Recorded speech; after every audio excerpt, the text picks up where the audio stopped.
Assalamu alaikum warahmatullahi wabarakatuh. Watazamaji wapendwa, majina ni Daktari Sheikh Wakili Hassan Kenya Omari, na kwa masikitiko makubwa tuko katika nyumba ya ustadhi wetu, kipenzi chetu, mpenzi wa Mtume Muhammad sallallahu alaihi wasallam, Ustadh Abdallah Mbwana, ambapo ametuacha, na niko na kipenzi chake kubwa Matbah Sharif Sagaf, ambaye tunajua sote kuna mwaka tulienda haji pamoja, tukiwa mimi na yeye na Ustadh Sagaf. Watu wengi walipofariki wakumbuka tulikaa naye katika room moja, na hapa tuko na mwanafunzi wake wakubwa Al-Habib Sumait, katika masharifu wakubwa wa Nairobi, na inshallah ndio tutamwombea dua angalau aingie kwa safari ya Muhammad sallallahu alaihi wasallam. Tuko na ustadhi wetu ambaye ni katika wanafunzi wake, na Ustadh Hassan Komesha amekuwa kila yeye tangu pale mwanzo, wala tu yeye sinia peke yake, lakini alhamdulillah ndivyo mambo huwa. Mpendwa mtazamaji, kwa ufupi, mpendwa mtazamaji, Ustadh Abdallah Mbwana amefariki leo katika mji wa Moshi katika matibabu, na saizi waja kwa tunatarajia kama Isha huenda akawa ndio atafika hapa kwake nyumbani California, na inshallah mazishi atakuwa kesho Jumatatu tarehe 19. Tutamswalia msikiti mkubwa wa hapa Pumwani Riyadha Majengo, alafu baada ya hapo tutaenda kumzika Kariokoo. Tutamzika baada ya dhuhur inshallah. Inna lillahi wa inna ilaihi rajiun. Sasa ghafla ndio utatoa salamu kwa watu. Kwa hakika mimi kwangu ni masikitiko makubwa, ni pengo kubwa. Abdallah ni rafiki yangu, ndugu yangu, ni shauri langu. Hata wanafunzi wake wengi hapa walikuwa nao hapa, nilimwambia mimi mwaka huu nitakufa. Mwalimu Abdallah akaniambia nitakufa ni mimi, wewe utabakia. Kamwambia hali yangu mimi si siku nzuri Abdallah. Niko Mombasa wiki iliyopita, nipiga simu, vipi mkwenda Moshi? Kamwambia mimi sijaenda Moshi, naja Nairobi, kuna dharura, lakini inshallah nitapanga. Tukazungumza, alipiga simu juzi maskini, akaniambia haya, mimi naelekea tauhid alfajiri. Saa 10 nimeondoka hapa alfajiri. Haya bwana, ukisikilia tupigie simu. Na kuna sahabu yangu akaondoka Mombasa, kukutana naye hoteli, wakazungumza na Abdallah, shafika, tuko hapa. Na ndugu yake Alimbwana alikuwa hapa, akamwambia bwana, muhimu ule ni jamaa tu, wewe ndugu yake, lazima wewe upande gari alfajiri uende kule.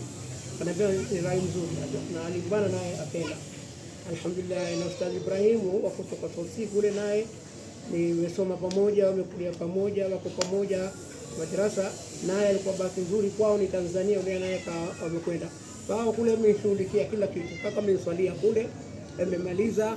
Sasa mambo yajua kutupa maiti ni makaratasi, kuleta, kufanya, kwenda, lakini inshallah sitotaraji. Ustadh asema saa 12 mpaka saa 1, lakini inshallah itakuwa ni haraka, kwa sababu zile gari ni private, zile ambale zitakuja haraka. Naona zitakuja kabla hapa.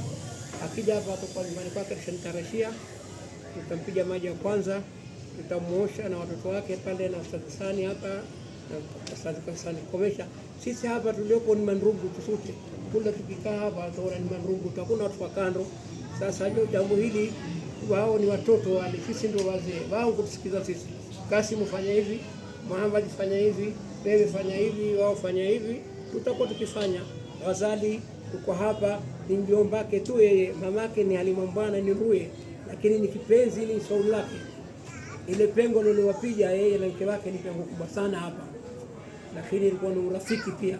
Baada ni mjomba, lakini urafiki. Babake ampiga simu kutoka Mambrui, asema yeye yuko ndiani, waja tumzike hapa. Walikuwa watu fikra atakapokuwa Mombasa mara kwa Lamu, hiyo haikuwezekana. Ibrahim kasema rai yangu mimi naja mimi huko, tufanyeni huko tumalize huko. Ibrahim atangia na taraji watakaki na Kasim watazungumza na wao, yeye ndo kaswalia, nafikiri pale atazungumza na imamu kule, akaenda mwambia Ibrahim Mamrui ndio ataswalia. Na sisi unajua sisi ni watu wa tarika, hatutugombani sisi na watu wote. Sisi tukitualika msikitini kwenu tukaja mkanda bure, hili ni jambo la dakika 10 tu, tatoa nasaha pale, ni nani atakujua atoe nasaha, tukimaliza ataswalia. Ikiwa kuna deni, watoto wake wote wakubwa ni bado wale watatamala, kuna ndugu zake pia wako, kuna wajomba hawa wako, ni watu family kubwa hapa. Kuna jambo lolote atazungumza wao, wataelezea msikitini, ikiwa kuna deni lolote. Na kuna wengine yeye hawadai, wakiwa watalipa hawalipi, shauri zao. cheo watalipa, wataleta wao, utawaambia watoto wake kwa hapa mna pesa zake mulete. Inshallah kwangu na machache.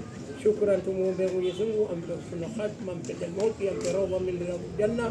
Wassalamu alaykum wa rahmatullahi ta'ala wa barakatuh. Inshallah, kwa niaba ya mashehe wote waliokuwa hapa na marriage officers wa Nairobi mzima, twatoa shukrani zetu za dhati kwa Masjid Al-Huda kwa kuweza kutoa milosi yao na Pangani Mosque pia. Allah bariki nyote, na hata msahau ndugu yetu Ahmed Salma Bakar Bajabi Ramadodi ambaye kwa hakika amesimama naye tangu wakati wakianza haya mambo, hata ndiye aliniamsha katika usingizi akiniambia Abdallah amefariki, uko wapi?